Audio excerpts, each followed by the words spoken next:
Welcome to OTT junction super singer junior season 10. ஒரு 2 promo கம்ப்ளீட்டா waste பண்ணிட்டாங்க. அது காமெடி பண்றேன்னு சொல்லி ராதாவுக்கு பாட்டு பாடுற மாதிரி, அப்புறம் அந்த காமெடியன்ஸ்லாம் நடிகை ராதாவுக்கு ஏதோ கவிதையெல்லாம் சொல்லி டோட்டலா வேஸ்ட். ஒரு 2 ப்ரோமோ அட்டர் வேஸ்ட் பண்ணிட்டாங்க. ஃபர்ஸ்ட் ப்ரோமோ சூப்பரா இருந்தது. அந்த ஃபர்ஸ்ட் ப்ரோமோவே எக்ஸ்டெண்ட் பண்ணி தான் 2வது ப்ரோமோ 3வது ப்ரோமோ கொண்டு வந்தாங்க. திரும்ப அதை எக்ஸ்டெண்ட் பண்ணி தான் போட்டாங்க. குறிப்பா சொல்லணும் அப்படின்னா, நம்ம காயத்ரி பாடினது அது ஒரு தனி ப்ரோமோவா போட்டிருந்தாங்க. அப்ப அதை கொஞ்சம் கட் பண்ணி 6வது ப்ரோமோவா போட்டிருக்காங்க. கவிதை கேளுங்கள் கருவில் பிறந்தது ராகம், அந்த பாட்டுல காயத்ரி பாடுறது அதுதான் முதல்ல வருது. ஸோ அது எம்பசைஸ் பண்றாங்க எல்லா இடத்துலயும் காயத்ரியோட பெர்ஃபார்மன்ஸை. கே பாலச்சந்தர் அவர்கள் படங்கள்ல மியூசிக் பிரதானமா இருக்கும். அவருடைய பல படங்கள் பாத்தீங்கன்னா, ஆரம்ப காலத்துல இருந்தே அவருடைய படங்கள் அபூர்வ ராகங்களா இருக்கட்டும், அது மியூசிக்கல் சப்ஜெக்ட், புன்னகை மன்னனா இருக்கட்டும், சிந்து பைரவியா இருக்கட்டும், உன்னால் முடியும் தம்பியா இருக்கட்டும், புது புது அர்த்தங்களா இருக்கட்டும், இது எல்லாமே மியூசிக்கல் சப்ஜெக்டா இருக்கும். அழகன் உட்பட அந்த பாடல்கள்லாம் ரொம்ப சிறப்பா இருக்கும். நல்ல டியூன் இருக்கும், நல்ல வரிகள் இருக்கும், பாடல் வரிகள். அந்த மாதிரி அவர் அழகா பயன்படுத்துவார் இசைய. அதுல குறிப்பா சிந்து பைரவி படம், சிந்து பைரவி அப்படிங்கிறது ஒரு பாடகருடைய லைஃப்ல நடக்கக்கூடிய கதை. சிவகுமார் நடிச்சிருப்பாரு. ஸோ அந்த படம் இளையராஜாவும் நம்ம கே பாலச்சந்தர், இயக்குனர் சிகரம் கே பாலச்சந்திரன் இணைந்த முதல் படம். அதுல வைரமுத்து தான் எல்லா பாட்டையும் பாடி எழுதியிருப்பாரு. ஜேசுதாஸ் பாடியிருப்பாரு எல்லா பாட்டையும்.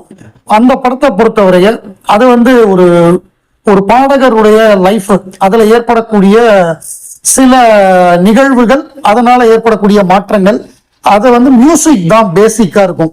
கம்ப்ளீட்டா ஒரு மியூசிக்கல் சப்ஜெக்ட்னு சொல்லலாம். அதுல சுஹாசினி நடிச்சிருப்பாங்க. அந்த படத்துல நடிச்சதுக்காக சுஹாசினிக்கு சிறந்த நடிகைக்கான தேசிய விருது கிடைச்சது. அந்த படத்துல பாடினதுக்காக நம்ம சித்ராம்மாவுக்கு சிறந்த பாடகிக்கான முதல் தேசிய விருது கிடைத்தது. பெஸ்ட் ஃபீமேல் பிளேபேக் சிங்கருக்கான ஃபர்ஸ்ட் அவார்டு கிடைச்சது. இந்த பாட்டு இந்த நம்ம லயவர்ஷினி பாடுறாங்கல்ல, அவங்க பாடுற பாடல் பாடும்பொழுது சித்ரா எம்ஏ படிச்சுட்டு இருந்தாங்க. அப்ப அவங்களுக்கு எம்ஏ எக்ஸாம். அடுத்த நாள் தான் இளையராஜா ரெக்கார்டிங் வர சொல்லியிருக்காங்க. அப்ப அவங்க நான் எக்ஸாம் எனக்கு நாளைக்கு அப்படின்னு இருக்காங்க. எக்ஸாம் நீ அடுத்த வருஷம் எழுதிக்கோ, இந்த பாட்டுக்கு உனக்கு நேஷனல் அவார்டு கிடைக்கும் அப்படின்னு சொன்னாராம். அவங்க அந்த எக்ஸாமுக்கு போகல. சித்ராமாவோட அவங்க அப்பா தான் கூட வருவார் எப்பொழுதுமே, அவங்கள இந்த ரெக்கார்டிங்லாம் கூட்டு வர்றது. ஸோ அவங்க ஃபாதர் சரி இந்த பாட்டே பாடிடலாம், எக்ஸாம் அடுத்த வருஷம் எழுதிக்கலாம்னு சொல்லி அவங்க எக்ஸாமுக்கு போகாம பாடின பாட்டு அவங்களுக்கு தேசிய விருது வாங்கி கொடுத்த பாட்டு. அது எப்படின்னா, சுஹாசினி கேரக்டர் ஒரு கர்நாடக சங்கீதம் பாடக்கூடிய சிவகுமார், ஜேகேபி அப்படின்னு சொல்லக்கூடிய சிவகுமாரை தமிழ் பாட்டும் பாடு அப்படின்னு சொல்லுவாங்க. அவர் ஃபுல்லா கர்நாடிக் மியூசிக்காவே பாடிட்டு இருப்பாரு. அப்படி ஒரு சந்தர்ப்பத்துல என்ன பண்ணுவாங்கன்னா, அவங்க நான் பாடுறேன் அப்படிம்பாங்க. ஏன்னா முடிஞ்சா நீ பாடி காமின்னு ஒண்ணு ஒரு சேலஞ்சு, ஒரு நாள் முதல்வர் மாதிரி வந்துடும்.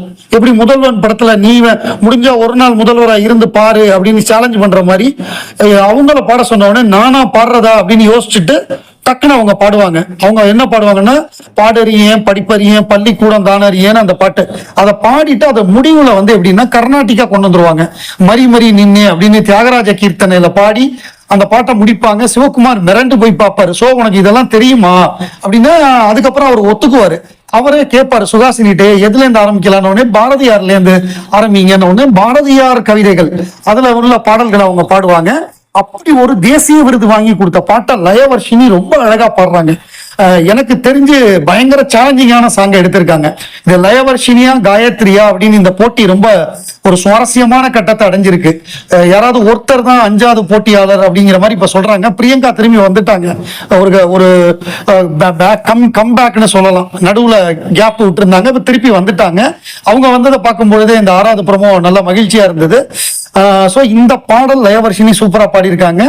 நல்ல பர்ஃபார்மன்ஸ் அமைஞ்சிருக்கு. காயத்ரியா லயவர்ஷினியா யார் அந்த 5வது ஃபைனலிஸ்ட், 6வது ஃபைனலிஸ்ட் உண்டா, இதெல்லாம் நம்ம சாட்டர்டே சண்டே பார்த்தாதான் நமக்கு தெரிய வரும். ஒரு துள்ளலான பாடல் நம்ம ரிதன் பாடுறாரு. சூர்யா நடித்த வாரணமாயிரம் படம், ஹாரிஸ் ஜெயராஜ், கௌதம் மேனன், தாமரை, நாமுத்துக்குமார் இவங்கெல்லாம் சேர்ந்த ஆல்பம். இதுல நாமுத்துக்குமார் அந்த ஏத்தி ஏத்தின்னு ஒரு சாங் எழுதியிருப்பாரு. ரொம்ப நல்லா இருக்கும் அது. அந்த பாட்டு பயங்கர வெஸ்டர்னா பழைய கமல் படத்துடைய பாடல்களை ஞாபகப்படுத்துற மாதிரி கமல் படத்துடைய அந்த படத்துக்கெல்லாம் இவங்க தியேட்டருக்கு போறது, சத்யா படம்லாம் ஓடும். அவர் வந்து சூர்யா வந்து கமல் ரசிகரா இருப்பாரு, கௌதம் மேனன் கமல் ரசிகர், சூர்யாவும் கமல் ரசிகர். ஸோ அவங்க வந்து கமலை வந்து ஒரு பெருமைப்படுத்துற மாதிரியா இந்த பாட்டுல பண்ணியிருப்பாங்க. நா முத்துக்குமாருடைய வரிகள், ஏத்தி ஏத்தி ஏத்தி நெஞ்சில் தீய ஏத்தி அப்படின்னு ரொம்ப நல்லா இருக்கும். ஹாரிஸ் ஜெயராஜோட மியூசிக், ஒரு துள்ளலான பாடல், ஒரு பெப் கொடுக்கக்கூடிய, ஒரு எனர்ஜி கொடுக்கக்கூடிய ஒரு பாடலை வந்து ரொம்ப அழகா ரிதன் பாடுறாரு. பட் இவர் ஃபைனலிஸ்டா வருவாரா அப்படிங்கிறதுக்கான வாய்ப்பு ரொம்ப கம்மின்னு நினைக்கிறேன். ஒருவேளை 6வது ஃபைனலிஸ்ட் அது வந்து ஒரு மேல் சிங்கருக்கு கொடுக்கணும்னு அந்த மாதிரி ஏதாவது கொடுத்தே ஆகணும்னு கொடுத்தா தான். மற்றபடி ஒரு 5th ஃபைனலிஸ்டா வர்றதுக்கு வாய்ப்பு இல்லை. காயத்ரிக்கு தான் 99.99% 5th ஃபைனலிஸ்டுக்கான வாய்ப்பு அதிகமா இருக்கு. அவங்க என்ன, இந்த ராதா வந்து அவங்க பாராட்டும் பொழுது இவ்வளவு தலைமுறையா தொடர்ந்து மியூசிக் உள்ள பரம்பரை, அதோட இது வந்து தெரியுது ரிசல்ட்னு சொல்லி அவங்கள காயத்ரியை பாராட்டினாங்க. ஸோ அப்ப அவங்க சிவா அவங்களுக்கு தெரியாதுல்ல, அவங்களுக்கு சொல்லி கொடுத்துருப்பாங்க நீங்க என்ன மாதிரி சொல்லணும், எப்படி பாராட்டணுங்கிற அந்த க்ளூ எல்லாம் கொடுத்துருப்பாங்க. ஏன்னா இவங்க ஃபைனலிஸ்ட் ஆக போறாங்க, நீங்க இன்னும் கொஞ்சம் அதிகமாவே உங்களை பாராட்டலாம் அப்படின்லாம் டைரக்ஷன் கொடுத்துருப்பாங்க. அது நம்ம ப்ரொமோவை பார்த்தாலே தெரியுது. ஏன்னா ராதாவுக்கு வந்து தமிழ்லாம் பெருசா தெரியாது, அவங்க மலையாளி. இவங்க சொல்லி கொடுத்து அதை பேச வச்சிருக்காங்க, அப்படிதான் தெரியுது. பட் அது உண்மைதானே, அவங்க பாராட்டுறதுல வந்து தப்பு கிடையாது. ஏன்னா அந்த மாதிரி திறமையா பாடுறாங்க. அப்படிங்கிறப்ப க்ளூ கொடுப்பாங்க, அவங்க மைக்ல சொல்லி இந்த மாதிரி பண்ணுங்கன்னு சொல்லி கொடுத்து சொல்ல வைப்பாங்க. ஏன்னா நம்ம டைரக்டா இதுதானே பாக்குறோம், அது ரெக்கார்டிங்ல நிறைய எடிட் பண்ணி தானே நமக்கு அந்த வெர்ஷன் தானே நமக்கு காமிக்கிறாங்க. ஸோ அதெல்லாம் நடந்திருக்கும். அதனால காயத்ரி அதிகமான வாய்ப்பு இருக்கு அவங்க ஃபைனலிஸ்ட் ஆகிறதுக்கு.